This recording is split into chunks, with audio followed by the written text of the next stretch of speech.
Now, on this InvestTalk podcast, Justin Klein listens to your questions and provides unbiased answers. Whereas large industrials, they tend to ebb and flow with corporate R&D, corporate CapEx spending, etc. And GE is certainly along the lines of that. The chart is definitely in a downtrend, and it's definitely not cheap enough yet. InvestTalk, over 43 million downloads and counting.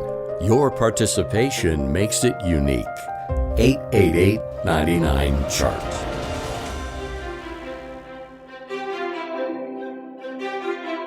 At a time when investors are confronted with market volatility and a variety of challenges fueled by the uncertainty of inflation, unsettled geopolitical tensions, and economic pressures, Justin Klein and Steve Peasley stand ready to take your finance and investment questions and share their unbiased answers. This is InvestTalk, independent thinking, shared success. InvestTalk is made possible by KPP Financial, a registered investment advisor firm serving clients throughout the United States. The clarity for your path forward starts now. Here is KPP Chief Executive Officer, Financial Advisor, Justin Klein. Good afternoon, fellow investors, and welcome back to InvestTalk. This is our Thursday, July 14th, 2022 edition. I'm Justin Klein. I'm excited for this hour with you to answer your finance and investment questions and give you my straight and unbiased answers. No hidden agenda, just using 20 plus years of investment experience and perspective and a whole lot of data to give you the right information, the right tools to help you make good decisions. So this market is interesting, and there's always big news events kind of coming out each day. We are in the midst of earnings season. We have inflation numbers. There was the CPI yesterday, the PPI today, which I'll get into in a minute. You have different kind of vacillating expectations for what the Fed decision will be at the end of the month. And all of this is bringing levels of volatility that, frankly, if you're relatively new to investing in the stock market, well, you're probably a little queasy. You're not used to this level of volatility. Honestly, this is a more normal market. Market reminds me a lot more of pre-2008 than it does post-2008. And that's frankly a healthy thing. Okay, volatility is good. It shakes out the weak hands, gives you opportunities to buy up good values, and there are plenty of those in today's market. So while today's investment situation is different than you've experienced in the past, it just simply means you have to sharpen your focus and do your best to avoid the risks and find those opportunities. And that's what we're here to help you do. So my goal will be to help you understand this market environment, and I invite your phone calls and questions on our anytime listener line, 888-99-CHART, live during 4 to 5 Pacific time or after hours. Same number. You can leave a message and we'll answer it on the next show, just like this caller did. So let's pivot to our first question now. Hi, Steve and Justin. This is Mike from Tracy. How do you guys determine a value stock? And does the value stock change in different economic conditions? Great show, avid listener, client, and I greatly appreciate you guys. Have a great day and look forward to hearing your answer. Bye. I know the difference in value stocks and growth stocks is kind of hard to grasp for a lot of people. Let me try to hash this out. Does it change in different markets? Not really. Okay. Now, can a growth stock become a value stock at some point? Absolutely. I think of Apple kind of in that way. It's more of a hybrid stock now. There's usually a middle period where they're above average. They have above average growth for the economy, right? They're not just growing with the overall economy. But they're lower growth than they have in the past, a lot of times because they just got so big, like Apple, and then in law of large numbers, it's hard to continue to grow at a very fast pace when you're so large, okay? And so companies mature, the ones that can actually truly grow into the valuations that the market has put on them when they were growth stocks, those tend to slowly migrate more towards value companies. And value is typically more to do with the multiples that it's trading at: price to sales, price to book, price to earnings, price to cash flow, etc. Those tend to be lower than the average of the market. Okay. Some are better than others. Some of those metrics are better than others, depending on the industry. For example, price to book in the finance industry is not a great metric, to be honest with you, for the most part, because of all the different accounting chicanery that goes on within that space and the complexities there, and just not really a great metric overall. But that's what you're looking for, are companies that are trading at lower than average multiples to the market. Growthier stocks, they trade at above average multiples. Same type of metrics: enterprise value to EBITDA, price to cash flow, etc. And that's the market pricing in growth, above average growth, well into the future. And sometimes that's okay. Sometimes you're willing to pay that premium because you have confidence in that growth.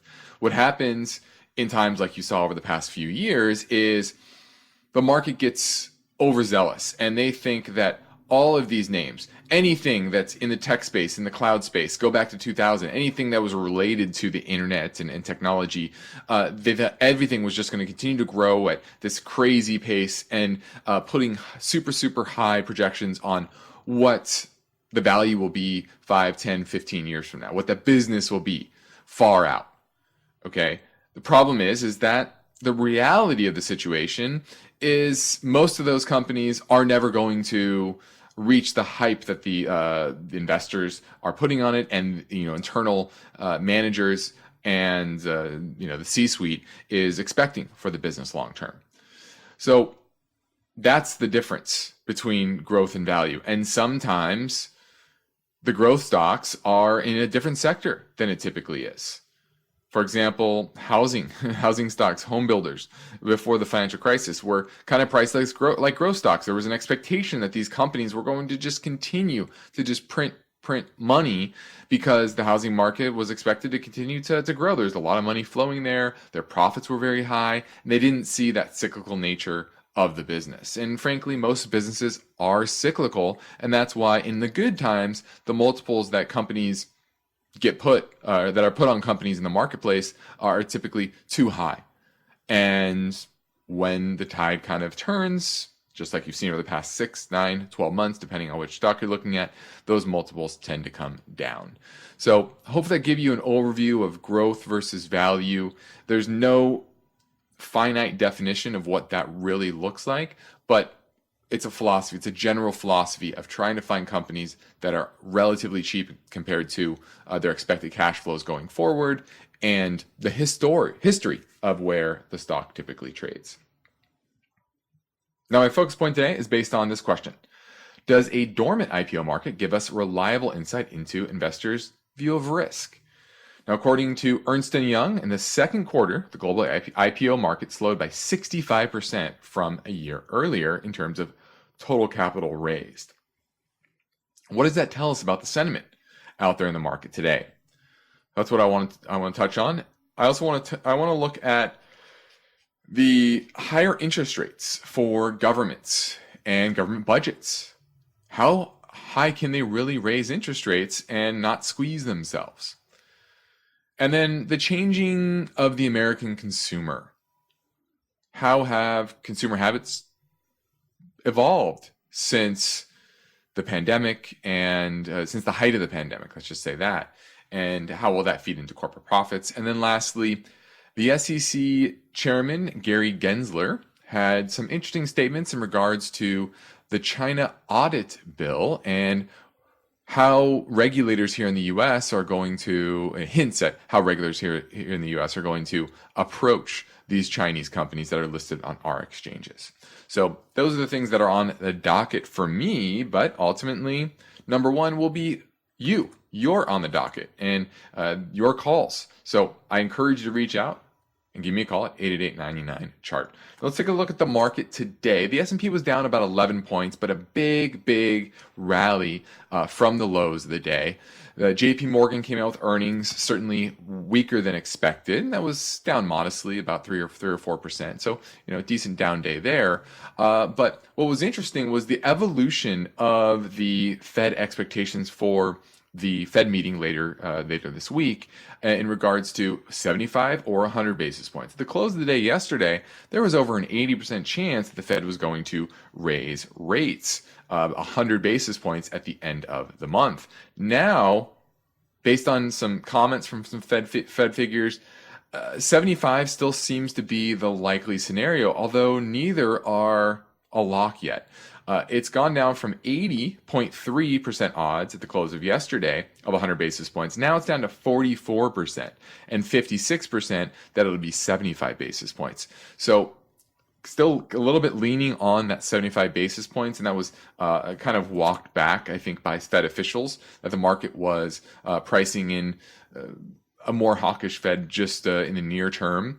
And I don't think they're probably going to do that. I think they're going to stick with 75. At least that's the trend of today. But we're going to continue to watch this as we head into the Fed blackout period. I believe it's 10 days before the Fed meeting where they don't really speak or anything like that. So to signal to the market, they're going to really need to get out there and tell the market what they're going to do. And that's typically what they do. They signal to the market behind the scenes or in public that, hey, we're going to do X, Y, and Z. They don't like to surprise the market. And I'm sure there will be a settlement of this over the next week or so of what they're going to do. The PPI numbers came out today, and those were a little bit weaker than expected. The core producer price index decelerated a bit from 8.45 to 8.24. The PPI, the full PPI, including food and energy, that actually accelerated just a bit from about 11 to 11.29. So that was the reading on the PPI number there. Now, this is InvestTalk. We're quickly heading into the weekend. How will the market end the week and end option X week? Well, what can it mean for your portfolio? Everyone's situation is different, and that's why we take your calls, and I'm here ready for them at 888-99-CHART. Why do listener questions make InvestTalk better? Which of these would you recommend? Because each caller presents fresh questions in their voice. I was curious if you still think aluminum has a ways to go from here. When do I know the right time to take profits? Should I be looking for an exit? Should I be holding here? And listeners instinctively realize that InvestTalk uniquely offers a welcome dose of investing satisfaction. I think you have a terrific show, and I've learned a whole lot. Hey guys, love your show. I've been listening for several years now, and I've learned a lot. Justin Klein and Steve Peasley understand what investors need and want. I would look at it from a tax perspective. If there's no tax implications, move on, find better ways to use that money. I'm going with the odds. I think a half position now would at least get you in it and get you watching it so you won't lose track of it. Don't forget to call InvestTalk, 888-99-CHART.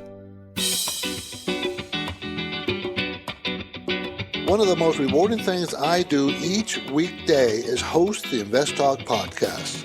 I truly enjoy helping investors, and I know that every question counts and every answer I provide will be unbiased.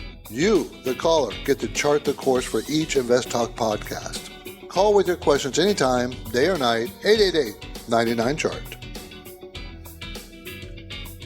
We're going to go talk to Taylor in Philadelphia, looking at SPBO, which is the Spiders Portfolio Corporate Bond ETF. Do you own it or looking to buy it? Yeah, I'm looking to buy it, and I had heard you guys talking recently. I think you had mentioned that you saw some opportunity in corporate bonds, and that you actually liked buying the individual bonds versus the funds. I wasn't sure if there was an advantage to owning the funds, if it was more liquid or less liquid, or if it was still better to go in and pick a handful of actual bonds and buy those instead. Well, a fund like this is definitely going to be more liquid. Okay. You can intraday trading, you can sell it all at once, as opposed to if you own a smattering of bonds. We do bond ladders, for example, for our individual clients. if we want to go sell all of them, we got to work on the pricing. We use an institutional platform and try to get them sold, but it's not like we can get them sold, in 2 seconds. You can sell them. There's typically some small trading costs there, whereas something like this, easy trading costs. Okay.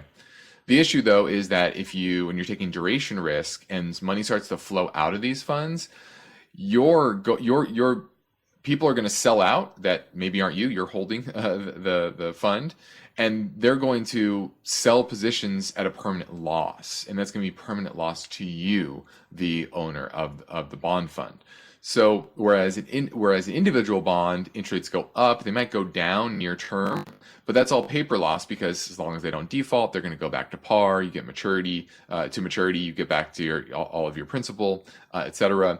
And you don't have to worry too much about that. You just, like I said, hold those to maturity. So that there's more risk of permanent loss in the corporate bond space, or the fund space, excuse me. And so that's why we like individual bonds if you have the money, but you need to buy $5,000-$10,000 lots of bonds. You need to diversify. So you need a good amount of money invested in the corporate bond space to get that diversification from a duration standpoint, from a credit standpoint, etc. So if you have the money, we encourage individual bonds. If you just want liquidity, you don't have a ton of money, something like this, SPBO is just fine. Thanks for the call. Now we're going into a break, and on this side, I'll dig into my main focus point today. It's about the dormant IPO market. So I'm taking your calls live at 888-99-CHART.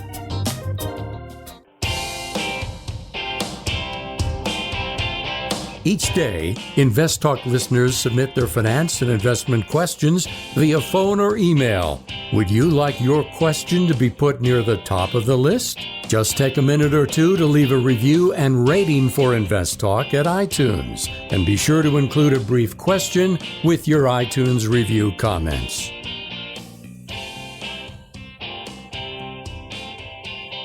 Now, my main focus point today is in regards to the IPO market. And this is a great lesson that all sectors, all parts of the market are cyclical.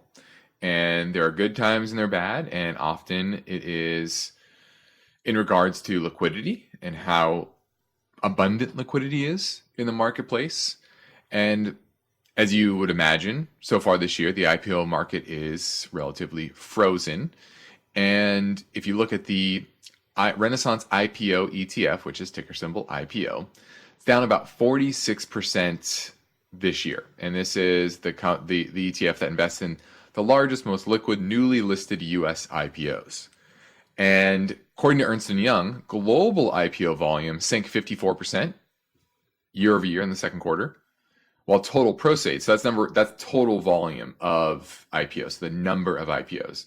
But the amount raised is actually down 65%. Because remember, there are different sizes of IPOs, and the bigger ones are certainly having more trouble. A couple of software vendors, JustWorks is one, and food retailer Fresh Market, they actually withdrew their IPO paperwork on Wednesday, and they don't have any plans to go public at all. And they didn't provide a reason. And clearly the reason is liquidity has ebbed, and marginal companies are no longer suitable. There's not enough capital to get investors excited to invest in these names. Even JustWorks, which is actually profitable. It's kind of, I know, shocking that there are profitable IPOs, but JustWorks recorded a net profit last year, and revenues as of May were up 32% to nearly $1 billion. So a pre-IPO software company that's profitable, growing that well, you would think that should be able to go to market no matter what's going on. Well, they don't feel like this is the time to do it, and I don't blame them. And it just goes to show you that when you go and chase performance, especially in the IPO markets, you often get burned. And if you look at the ETF IPO from the pandemic low was around $20 per share, hit a high of 76, and that was in February? Let's see. Yeah, February of last year, kind of when the whole growth market really peaked out. So What's interesting is a lot of people are going to say, well, the market's been bad for 6 months, but you've noticed it's actually been bad for the growth stocks. They peaked about 18 months ago. And that's really when interest rates bottomed and then obviously accelerated in the fall of last year. But that's another reason why the IPO market just simply becomes frozen. You're seeing that a bit in the corporate bond market as well, where there's not a whole lot of junk debt being issued. Part of it is lack of capital. Others is these companies are just pulling their offers because the cost of that capital is too high in the IPO market. The valuations are simply too low, and so this is the trend in the cycle, and you should expect that. And it just shows you the sentiment in the market as a whole is pretty washed out. And I really think that. And what's interesting over the past couple of days is you've seen the news on earnings with JP Morgan. You see the inflation figures a bit hotter than expected, rising expectations of 100 basis point increase in Fed funds rate at the end of this month. And the market really hasn't broken down. And so this is a lesson you should all take about when the market will turn. It's usually when there's bad news and the market doesn't go down. And it's same for an individual company. Think of a lot of these growth names that are down 60, 70, 80, 90%, some of them. What you want to look for in a lot of these names that hopefully are on your watch list is, hey, there's bad news. They have bad earnings. The CEO leaves. Something that you would expect the company to drop 5, 10, 15% on that particular news, and market shrugs it off. Doesn't go down. Maybe it even goes up. It just doesn't react the way you expect it to. That's often a sign that, hey, everything's washed out. The sentiment's washed out. All the weak hands are gone.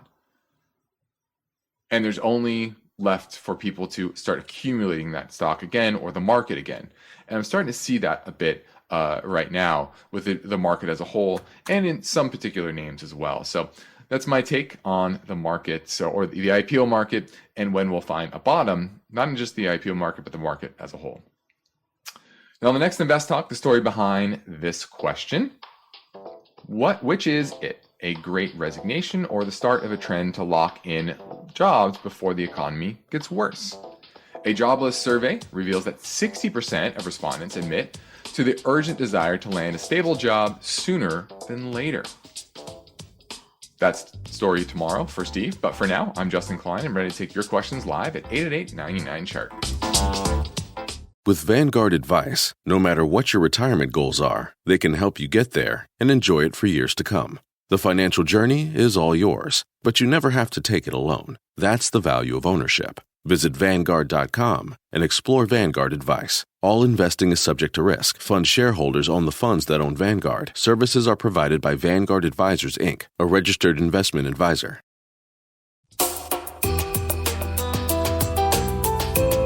InvestTalk is always made better when our listeners contribute their questions. So tell your friends and family members they can interact in real time with Steve Peasley and Justin Klein during the InvestTalk live stream program between 4 and 5 p.m. Pacific Time. Or they can leave their questions anytime, 24/7 in the InvestTalk voice bank. 888-99-CHART. Hi, this is a longtime listener from Minnesota. Hi, Justin and Steve.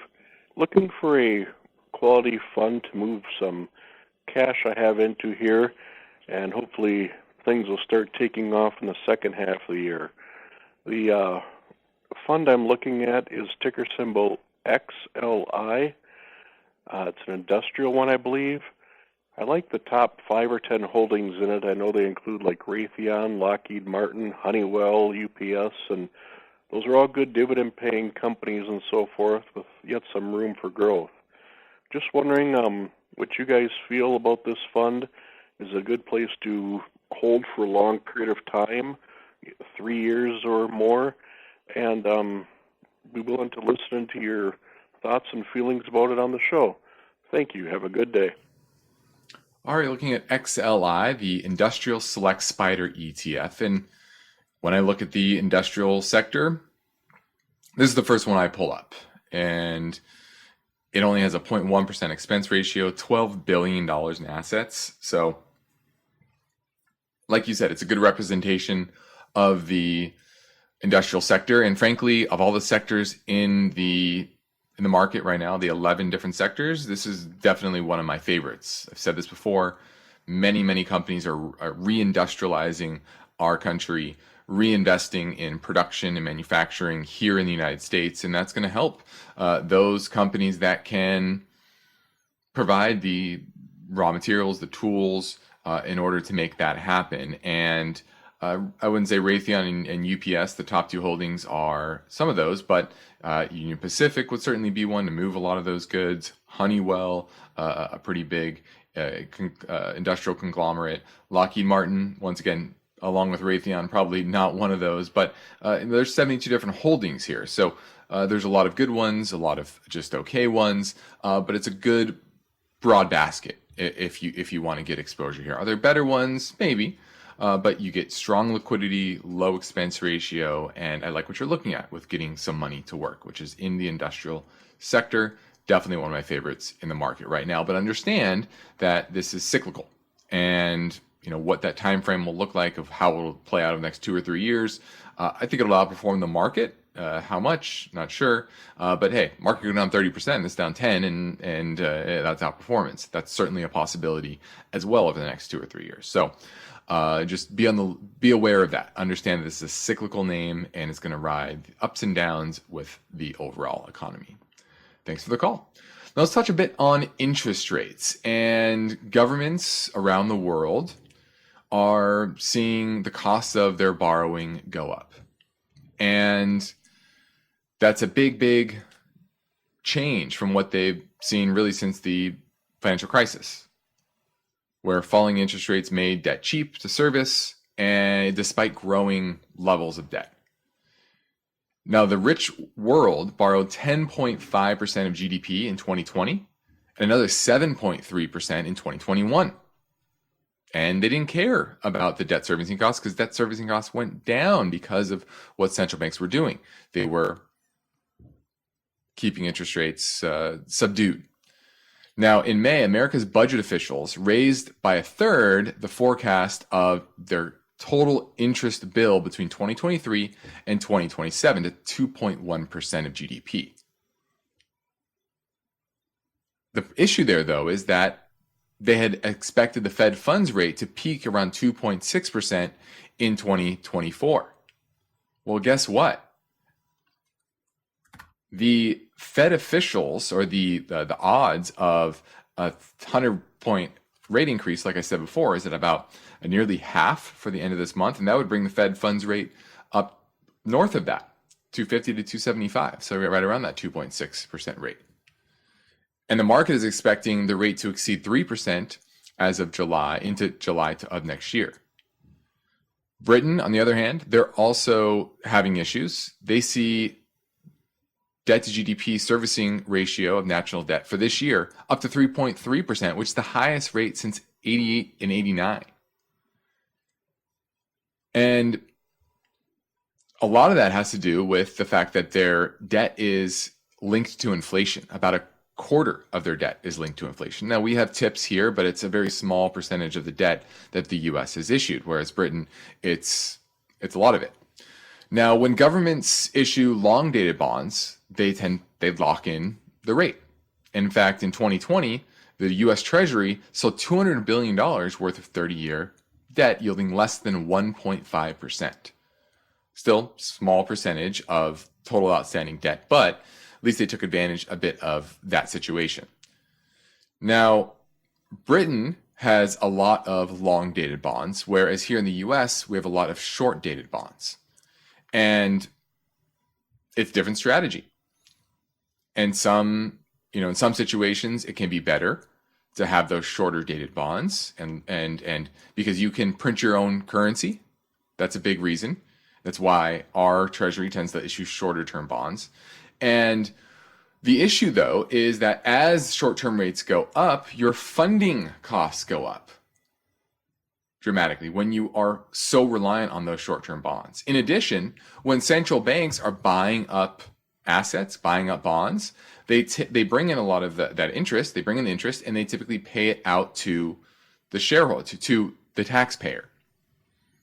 The issue, though, is that as interest rates go up, the cost of the central bank of paying interest on the reserves also goes up. So what happens is the way QE works is the central banks create reserves in the system, and then they pay interest on those reserves.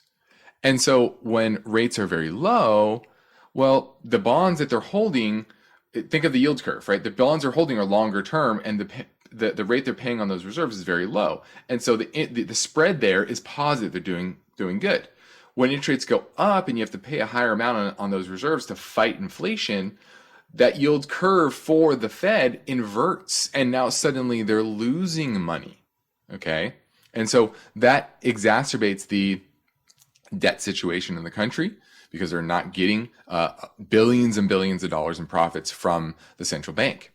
And so this is why, there's multiple factors, but this is why I don't think the Fed can go a whole lot higher than they are now, because their main goal is to keep the country or the Treasury solvent, right? The central bank's not going to bankrupt the Treasury, and so that's why I think that's why the Eurodollar market is pricing in Fed rate cuts by the beginning of next year, and after yesterday's potential move of 100 basis point hike at the end of this month, the yield curve inverted more. And what that says is the market's saying, hey, they're bumping up against the max that they could raise it without causing recession, without causing insolvency.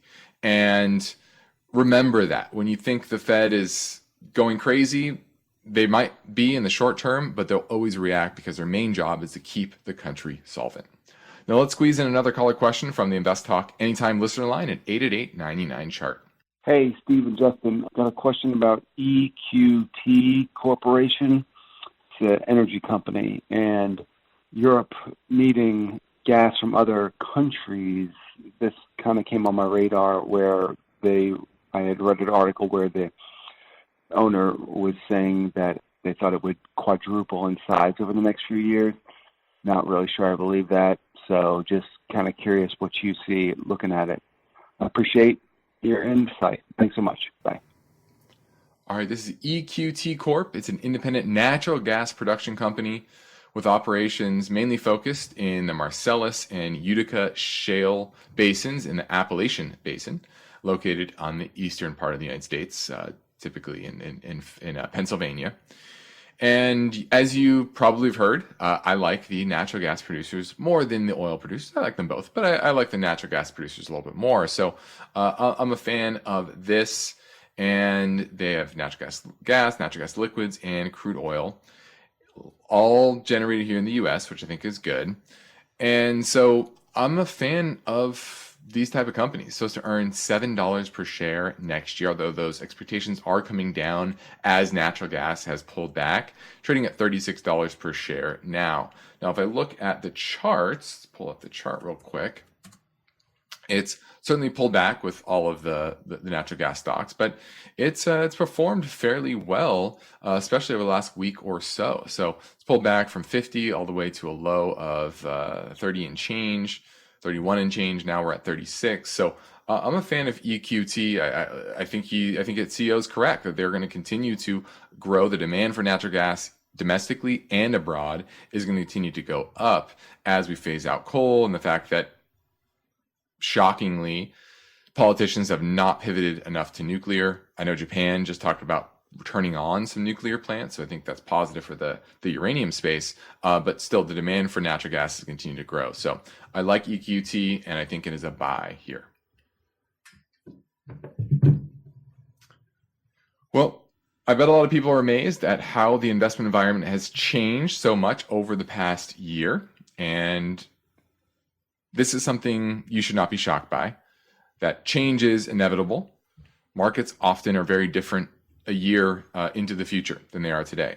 That's why one of the main things that people do when they're looking at investments is they look back a year or 2 or 3 years and they extrapolate that out. Oh, it did well over the past 3 years or 5 years, and they think, oh, well, that's what it's going to do over the next 5 years. And the truth couldn't be farther from the truth. Typically, there's not a lot of correlation in those previous 3 or 4 years to the next 3 or 4 years, okay, of a particular fund, for example. And so these times are a reminder of that things shift, things are cyclical, and you need to be prepared for any market. You need to have the tools to allocate your capital correctly. And so if you need help understanding whether your capital is allocated, your 401k, your IRA, your trust account, your brokerage account, your Roth IRA, whatever it is, I encourage you to reach out to myself or Steve Peasley at our company KPP Financial, based in Irvine, California, where we provide unbiased guidance both on and off air, and we practice parallel investing, which means we invest right alongside our clients. So if you want to set up a free portfolio review assessment via telephone or GoToMeeting, just send us a message through investtalk.com or give our office a call at 800-557-5461. We'd love to help you in any way, and the sooner you contact us, the sooner we can get your portfolio optimized. Next up, we will tackle another caller question, so hang on. The InvestTalk voice bank never closes. I have a question for you about Amazon. So your questions keep coming. Question about PE ratios. And that's okay, because Steve Peasley and Justin Klein specialize in unbiased guidance. If I'm looking at a dividend company, I'm looking for consistency of earnings and dividends. Your standard daily chart typically goes back 1 year. Steve and Justin are fearless, so don't forget to call InvestTalk. 888-99-CHART. Hi, Steve, Justin. I'm calling from San Francisco, KDOW, and thank you for taking my call. My question is, what is the difference between Broadcom and Qualcomm? And do you have a preference? Thank you, and I'll be listening as usual. Bye now. All right, looking at Broadcom and Qualcomm. Well, I will say they're definitely different. They're both in the semiconductor space, very large market cap companies. Broadcom is a bit more diversified. They make analog chips, so very simple chips for telecom, industrial, automotive, computing markets. Very good company. So certainly should be on everyone's watch list. Long term, they have consistent, strong return on equity, and I like that. Whereas Qualcomm, that's going to be a little more sophisticated chips, but targeted towards the wireless market, and certainly that has grown dramatically over the years, and they have very good technology IP. And that's helped their business be more consistent, in earnings to really skyrocket from $3 in 2019, so it's to make $12.58 this year, $13 next year. And so both are very good. If I'm going to pick one, though, it's probably going to be Qualcomm. And that's because of that IP and the fact that the world's just continue to get more mobile. And I like the companies that have that IP edge over their competitors. And so we own Qualcomm for some of our clients. So if I'm going to pick one, I'm picking Qualcomm over Broadcom, but both are very good companies. Now let's pivot over to the consumer and the changing dynamics of consumer spending. And what's interesting is that there was a huge shift during the pandemic. By spring 2020, goods accounted for 42% of household spending in the US. That's up from 36% before the pandemic. Services were down from 64 to 58, a $900 billion shift. Okay. And that started to go the other way now. Spending on services has now rebounded. This is published on May 27th. And as of in April, spending on goods fell in the year to April at only, it's 9%. Sorry, spending on services is 9% above its pre-pandemic levels. That's down from a high of 19%. That's on goods, And spending on services is up 7% over that same time. and it's only 3% below its pre-pandemic trends. And there's some interesting trends. Spending on public transportation is still 24% before its pre-pandemic level. Laundry and dry cleaning service, 20% below. But food service, air travel, hotels, those have rebounded well above. So some interesting trends in that space. And hopefully, I wish I had more time, but we're headed to a break. So give me a call at 888-99-CHART. You are listening to Invest Talk. Every Friday on the program and the podcast, Steve Peasley shares highlights from the newest edition of the KPP Premium Newsletter. Listen Fridays to Invest Talk. And now, Steve and Justin welcome your calls and questions. 888-99-CHART. Hi, Justin or Steve. I wanted to get more exposure to the natural gas sector after this pullback and came across a few stocks, Range Resources, Enbridge, and Chesapeake Energy. I had a hard time figuring out which one was better, so I was hoping you could help.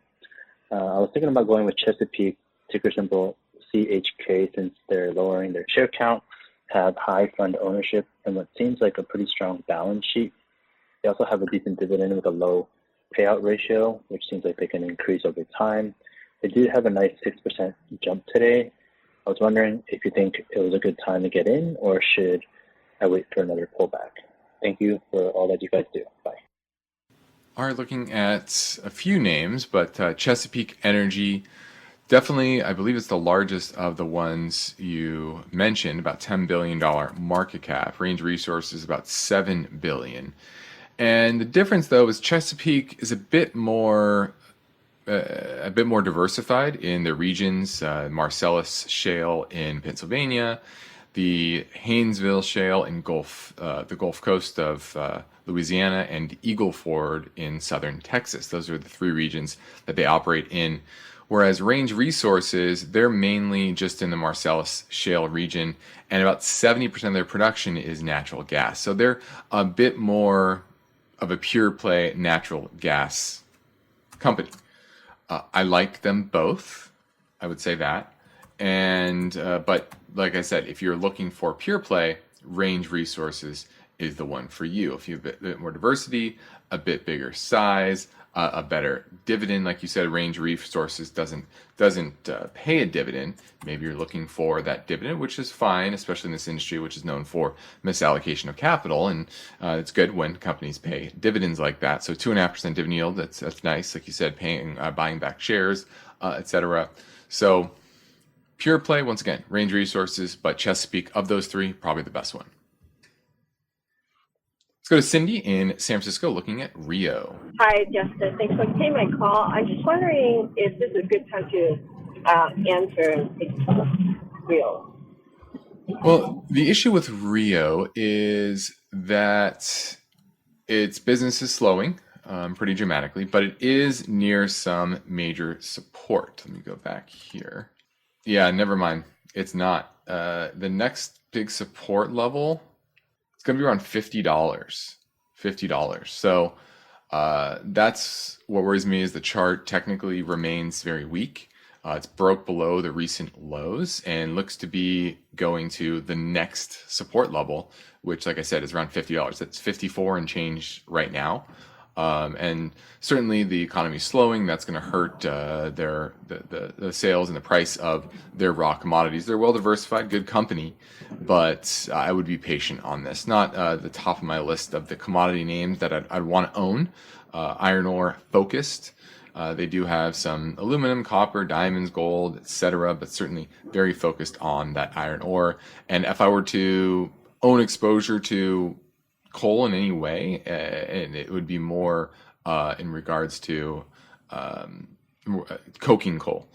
So I would be thinking about that exposure as well. So overall, Rio, not on the top of my list of the commodity names I'd want to get into, especially with a technical makeup. Thanks for the call, Cindy. Well, I think that about does it for today's show. We'll wrap it up for today's version of Invest Talk. I appreciate you all tuning in. And we encourage you to tell your friends and family about our free podcast downloads. And you can get yours anytime at iTunes, Spotify, Google Play. And be sure to rate and review on iTunes. And if you leave your question with your review, we will prioritize your answer. We now have surpassed 43 million downloads thanks to you. And you can even leave a brief question. Independent thinking, shared success. This is InvestTalk. Good night. InvestTalk is a trademark of KPP Financial. Because of the nature of the interactive dialogue inherent in the format of this program, it's important for the listener to understand that not all comments made will apply to them. Specifically, nothing said shall be taken to be investment advice, or shall statements on this program be considered an offer to buy or sell security. Because such advice is rendered solely on an individual basis and at times will require that the investor review a prospectus before investing. InvestTalk is a copyrighted program of Klein, Pavlis, and Peasley Financial, a registered investment advisor firm which retains all rights. For more information regarding KPP's investment advisors, call 1-800-557-5461. Steve Peasley is president, and Justin Klein is chief executive officer of Klein, Pavlis, and Peasley Financial. Thank you for listening, and your comments and questions are welcome on our 24-hour listener line at 888-99-CHART.